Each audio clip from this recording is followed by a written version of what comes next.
recall chapter 6 of the book of Mark, Jesus has sent out the 12, sent out to preach in the towns. They come back, they report what has happened, and Jesus said, this is great. Let's now go to a quiet place and get some rest. So they hop in a boat, they head across the lake to this remote quiet place, but it doesn't go as planned. And it's not a storm this time, but it's something else. In Mark chapter 6, let me read starting in verse 33. But many who saw them leaving recognized them and ran on foot from all the towns and got there ahead of them.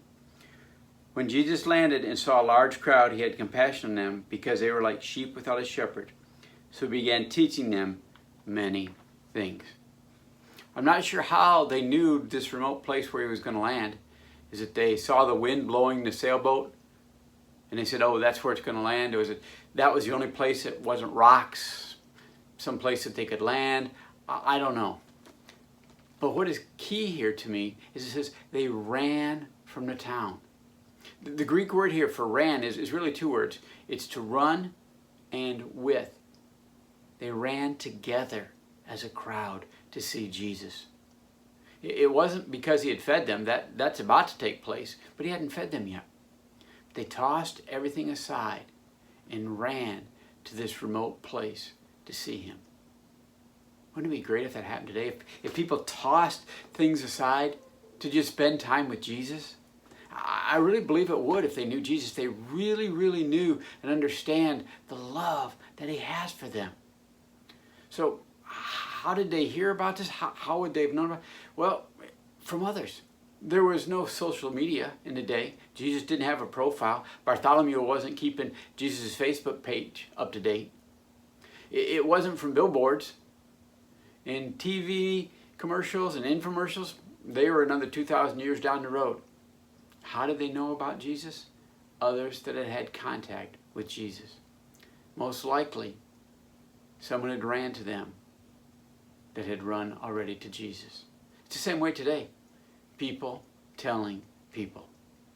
I like what Paul writes to the Corinthians in 2 Corinthians chapter 3, verses 2 and 3 about you're a letter written. And he says, it's not with ink and paper, but on human hearts. In other words, the love that you have, the life that you live.